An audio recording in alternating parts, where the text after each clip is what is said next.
ये एक ऐसी कथा है जो केवल सुनाई ही नहीं देगी, दिखाई भी देगी। इस कथा के अक्षर, इसके शब्द, इसके मंत्र, इसकी व्याकरण हमारे जीवन के संदेह को समाप्त कर देगी। इस कथा की मीठी और प्यारी बोली हमको ये सिखाएगी कि प्रेम और अपनापन जितना दूसरे पर छिड़कोगे आप उतने ही आनंद में डूब जाओगे।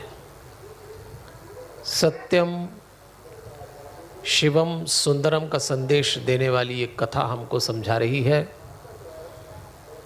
कि शांति की तलाश में आप सारी दुनिया में निकल जाइए, लेकिन यदि आपके भीतर नहीं है तो फिर दुनिया में ये कहीं नहीं है। इस सत्संग में आपका आगमन परमात्मा को आश्वस्त कर रहा है कि मनुष्य बनाकर वो निराश नहीं हुआ है। तो चलिए आज से 5 दिन श्री शिव पुराण पंचामृत में चल रहे हैं। देवियों और सज्जनों, ब्रह्मा जी ने जब समूचे ज्ञान को समेटा तो 4 वेद का निर्माण किया। ये प्रश्न सबके मन में उठता है कि शिव पुराण है क्या, कब आरंभ हुआ, किसने लिखा, किसने कहा, किसने सुना, और होना भी चाहिए। तो जिस ग्रंथ में हम 5 दिन के लिए चल रहे हों, जिसके पंचामृत का पान करने की हमारी तैयारी हो, पहले जान तो ले है क्या। तो ब्रह्मा जी ने अपने समूचे ज्ञान को वेद स्वरूप में स्थापित किया। 4 वेद बनाए, ऋग्वेद,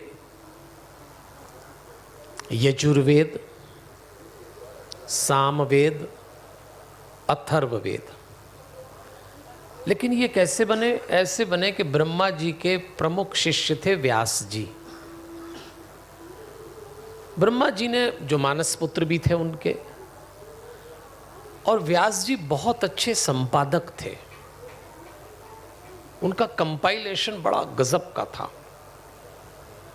तो ब्रह्मा जी ने कहा कि मैंने जो ये रचना की है इसको तुम ठीक से इसकी एडिटिंग कर दो, इसका कंपाइलेशन कर दो ताकि लोगों को समझ में आए। तो 4 वेद के रूप में उन्होंने स्थापित कर दिए।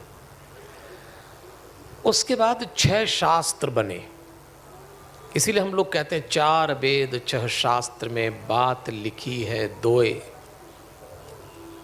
दुख दीने दुख होत है और सुख दीने सुख होए। सीधी सी बात है। वो कौन से 6 शास्त्र हैं? तो पहला है वैशेषिक शास्त्र, फिर न्याय शास्त्र, फिर सांख्य शास्त्र, फिर वेदांत शास्त्र, फिर योग शास्त्र और फिर मीमांसा शास्त्र। अभी हम भारतीय संस्कृति हिंदू धर्म के शास्त्रों को समझ रहे हैं। उसके बाद व्यास जी ने 18 पुराण बनाए। पुराण 18 है सज्जनों देवियों। ब्रह्म पुराण, पद्म पुराण, विष्णु पुराण, शिव पुराण। ये जो शिव पुराण हम सुन रहे हैं ये 4थे नंबर का पुराण है। फिर लिंग पुराण, फिर गरुड़ पुराण। एक गरुड़ पुराण सुना होगा आपने। कोई गरुड़ पुराण सुन ले तो उसको लगता है कि अपन भी जाने वाले के साथ चले ही जाते तो अच्छा था। अपने घर में जब कोई दिवंगत होता है तो पंडित जी शिव पुराण सुनाते हैं।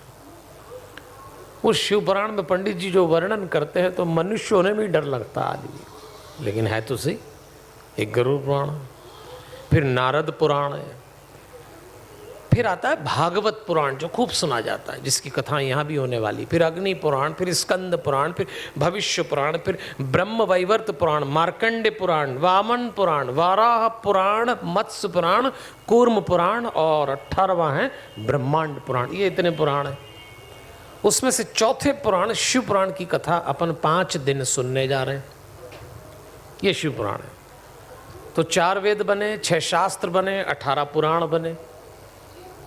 आपको ठीक से समझ में आ जाए इसलिए समझा रहा हूँ, क्योंकि ग्रंथ को सुनना ही जरूरी नहीं, समझना भी जरूरी है। अब आइए शिव पुराण पे। जैसे आप जब भागवत सुनते हैं तो भागवत पुराण में बड़ा स्पष्ट लिखा है, 335 अध्याय, 18,000 श्लोक हैं और 12 स्कंद हैं। तो 12 स्कंद, 335 अध्याय, 18,000 श्लोक का ग्रंथ है भागवत। लेकिन शिव पुराण में क्या है? शिव पुराण में स्कंद की जगह 7 संहिताएं हैं। संहिताएं मतलब चैप्टर। 7 संहिता में चैप्टर में एक चैप्टर बड़ा है तो टोटल 12 हो गई। तो 12 चैप्टर अपन धीरे धीरे एक एक करके सुनेंगे। और जो 7 संहिताएं, पहली है विद्येश्वर संहिता, दूसरी रुद्र संहिता, तीसरी शत रुद्र संहिता, चौथी कोटि रुद्र संहिता, पांचवी उमा संहिता, छठवीं कैलाश संहिता और 7वीं वायवी संहिता। संहिता मतलब जो एक विचार होता है, उस विचार को चैप्टर की दृष्टि से बना देना। इन 7 संहिताओं में 261 अध्याय हैं और 24,000 श्लोक हैं। वो 18,000 श्लोक है ना भागवत में, इसमें 24,000 श्लोक है। इसको हम सुनने जा रहे हैं सज्जनों देवियों। आपके मन में प्रश्न होगा, संहिता क्या होती है? देखिए, संहिता का सीधा अर्थ है, जिस परमात्मा की कथा सुन रहे हैं, तो अभी सुन रहे हैं भगवान शंकर की कथा, तो उनकी पूजा करने के जो नियम हैं, जो आचार हैं, अंग्रेजी में कहूँ जो ड्रिल है, उसका वर्णन जब एक साथ किया जाता है तो उसको कहा जाता है संहिता। उस चैप्टर को, उस लिटरेचर को। ऐसे 7 संहिता, ऐसे 24,000 श्लोक, 261 अध्याय, उस कथा को अब हम सुनने जा रहे हैं।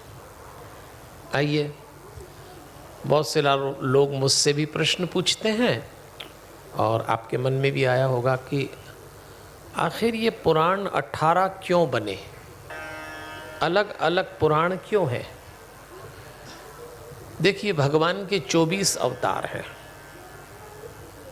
व्यास जी ने 24 अवतारों का जो सतोगुणी रूप है, तमोगुणी रूप है और रजोगुणी रूप है, उनका वर्णन किया है इन पुराणों में। अच्छा, हर पुराण का एक प्रधान देवता है। भागवत पुराण के प्रधान देवता भगवान कृष्ण हैं, गणेश पुराण के गणेश जी हैं। ऐसे शिव पुराण के प्रधान देवता शिव हैं। लेखक एक ही है, व्यास जी।